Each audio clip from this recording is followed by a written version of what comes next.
A mother in desperate need for guidance. She wishes her son could be dragged to rehab after he absconded. The 55-year-old has previously called the Department of Social Development for intervention. Her son is addicted to alcohol and dagga and refuses to get help.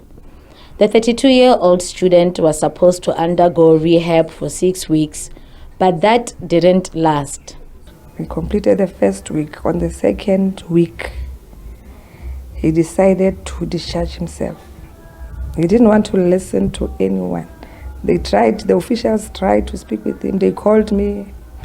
But I think the problem is they told him that he's got the right, he can.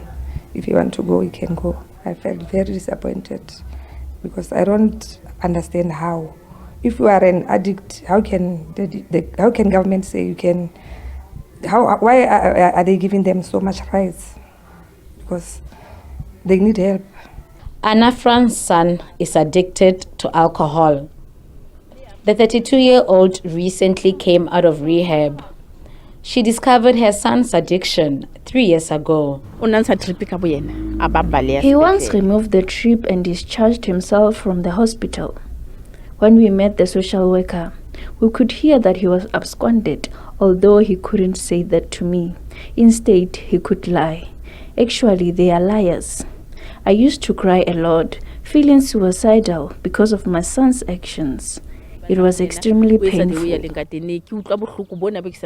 Anna's son, Motlatsi Mapuro, says his addiction came from a place of privilege. The habit made him lose his job. So far, his journey of battling his addiction seemed to be continuing. I regard myself as an addict because that's what we were taught at rehab, because you are an addict. Every day you're an addict because you can relapse at any time, any given day. I just told myself I'm not going to stay at hospital while I have money, while I can go out, take out that trip myself and drink that money. I'll go to rehab when that money is finished. It's a struggle. Each and every day it's a struggle. For a person who used to drink every day, or when you have money you used to drink, then you come back to the same circumstances, same everything, nothing has changed. But people expect you to change. Matibatso Matlabe's son was addicted to crystal meth while he was still a student.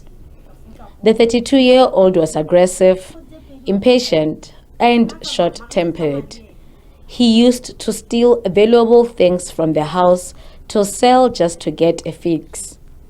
Until Matlabe took him to rehab for 3 months, where he recovered. Rehab, unkile 3 months. Rehab. He took 3 months at rehab.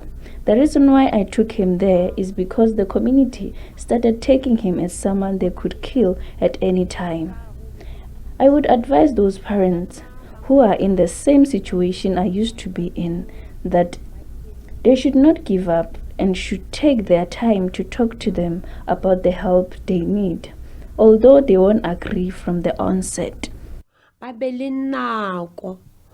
Ya hore bano gore ba bua le bona ke a tseba go thata go buima go ka bua le ena ba hana dumela ha o bonolo gore a dumele. There's hope for desperate parents who find themselves in such situations. In terms of our law, the Act does not allow us to take a child by force, but we've got a process where we can go to court and get an order from the court for involuntary admission, where a child can be admitted, but we need to make sure or prove to the court that the child is a danger to himself and a danger to the community. So we can only do that by a process of court. The Department of Social Development has further indicated that they have 2 rehabilitation treatment centers across the province where they are able to assist those addicted to various substances. Refila Mekwa, SABC News, Bloemfontein.